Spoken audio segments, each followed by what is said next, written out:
Hi, I am Virginia from Modiphius, and I am the resident Jadara of narrators here, and today we're going to show you how easy it is to do a character creation run-through for the new John Carter of Mars RPG. The first thing you're going to need is a character sheet, and you can find one of these in the back of the John Carter book, or in our Prince of Helium notebook, or in the description down below. So step one of character creation is coming up with a general concept for your character. This is who they are, what do they stand for, and what are they doing on Barsoom. I am going for a Pantheon warrior, so a mercenary who goes around looking for glory and battle. It's best to put this down in the concept box on the character sheet so that you have a good idea as you go through the process of keeping to this concept.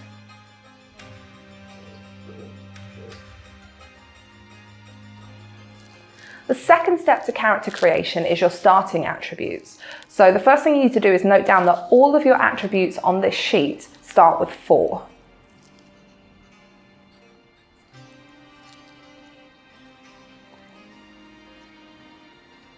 It's best to write these in pencil because you're going to be changing around the numbers as we go through the process. When filling in your starting attributes, it's worth noting that you have got 2 points to spend in any of the attributes on there, though it's best to hold on to these to the end so you can decide which attributes you need to bump up. The third step to character creation is selecting the race of your character. Now, in the core book, you have the option here for red Martians, green Martians, the ochre yellow Martians, and the firstborn. There are also rules for creating mixed heritage characters, so if you want someone like Tara of Helium, who is part earthborn and part red Martian, you can do that too. I've decided to go for an ochre, so a yellow Martian, who comes from the frozen norths of Barsoom, so to make a much more interesting and unique character.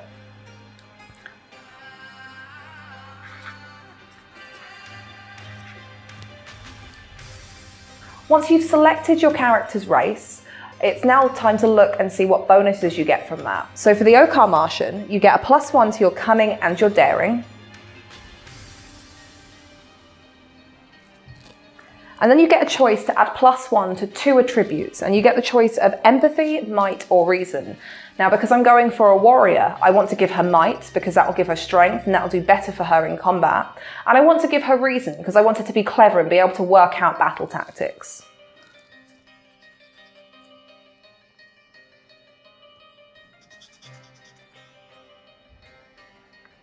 Also detailed in your character's race will be the things that your character knows, the things that they don't know, and the things they're capable of doing. An example of this is, as a yellow Martian, I can speak Barsoomian, and I know about the frozen north, but I don't do so well knowing about other cultures from other parts of Barsoom, like the red Martians or the green hordes. Step 4 of character creation is to select your character's archetype. This is a much more in-depth background of your character and what they're doing on Barsoom or what role they play within your party. Because I'm going for a Pantheon warrior, I'm going to go for the Pantheon archetype. So the archetype here gives you an attribute bonus. So I get +2 to my daring and my might.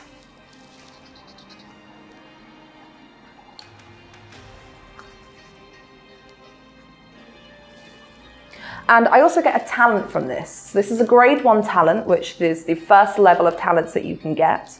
And this particular one is Who Dares Wins. So I choose a particular type of weapon, and when I'm using that weapon, I get bonus damage. It's best to detail the names of the talents in the talent box on your character sheet so you can remember what they are, or you can write them out in full.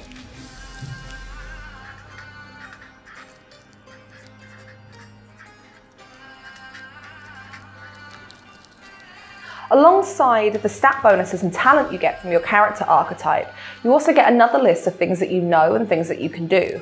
So for example, my ochre Martian knows military history on Barsoom and is capable of negotiating work contracts for Pantheons.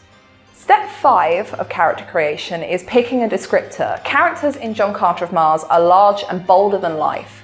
So picking a descriptor that kind of describes the core of your character provides you not only with something to use to roleplay, but it gives you a stat bonus as well. I have decided on the disciplined descriptor. She is a hard-working warrior on Barsoom, and she takes her craft very seriously. So this descriptor gives me a +1 to might and a +1 to reason.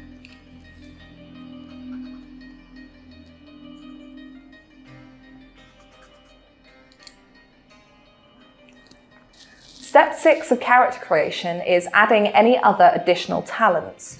At the beginning of character creation, everyone gets 5 grades worth of talents to add.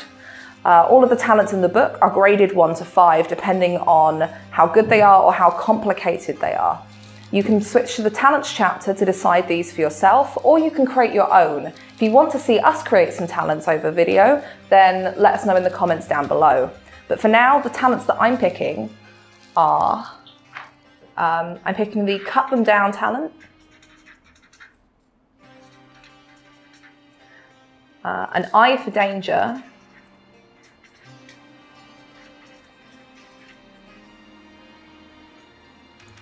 and disarming parry.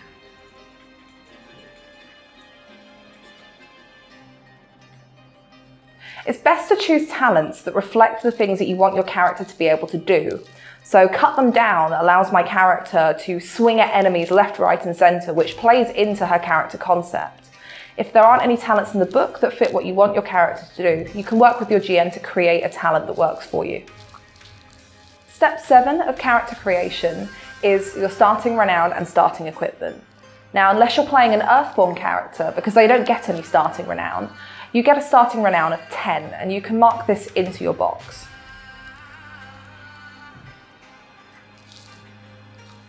You also get some starting equipment. Now, it's best to talk to your GM about which equipment it's reasonable for your character to start with, but most Martian races will start with a weapon of some kind or a symbol of an important house. If you're Earthborn, you don't get any starting equipment. You are new to Barsoom, just like Carter was when he first arrived. So I'm going to mark down a sword as my core equipment.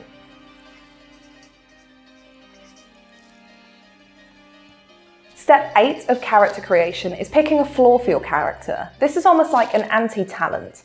It's something that if your character doesn't adhere to or follow to, you actually lose some momentum during the game, and it's meant to be a drive to push your character into daring and heroic situations. I have decided to pick the overprotective flaw.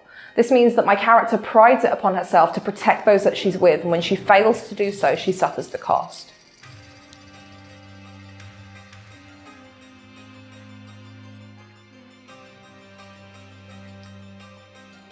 So step 9 and the last part of character creation is to finalize everything that you have. The first thing to do would be to add those 2 points that we got from the beginning of character creation to our attributes to see which ones we want to boost. So looking at my character sheet, I want to boost Might up by 1 more because she is a fighting character. And I also want to keep that she's very intelligent, so I'm going to boost her Reason up by 1 more, and then I can finalize the rest of these.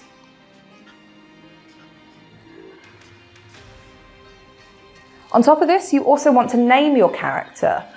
You can pick any name that you like, but in the core book we do have some suggestions, and we take you through the naming conventions of all of the core Martian races, so you can really feel like you fit the setting. I am taking one from the book, and I'm using Sorav. At this point, you can decide if your character has got any allies or renown that they want to spend at character creation. I'm going to decide that I'm going to have a Thark chieftain as one of my allies.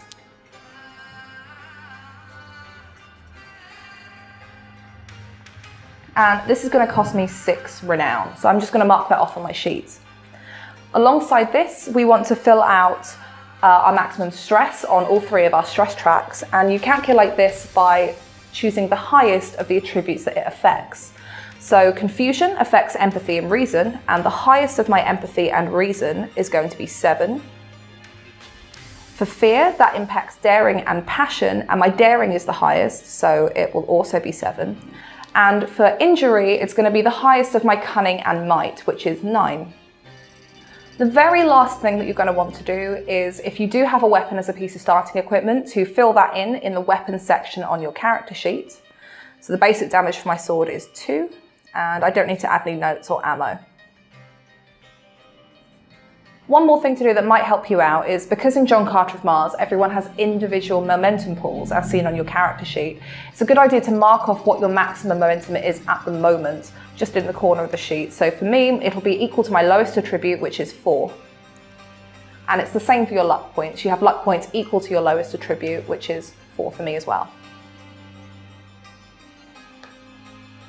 And there you have it. You have now created a character for John Carter of Mars. So we can see here that I have Sorav, the Panthan warrior, who is allied with a Thark chieftain with a high daring and high might. She's going to be running around Barsoom, doing all sorts of heroic acts and getting into battles and fights, just like John Carter himself would.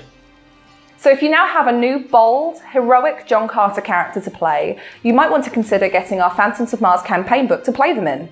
If you have liked this video, please give us a subscribe and hit the like button, and tell us in the comments what other John Carter content you'd like to see. Also, head over to the Modiphius forums, come and say hello, and tell me what you think of all of the new John Carter books. Thanks, and we'll see you for the next one.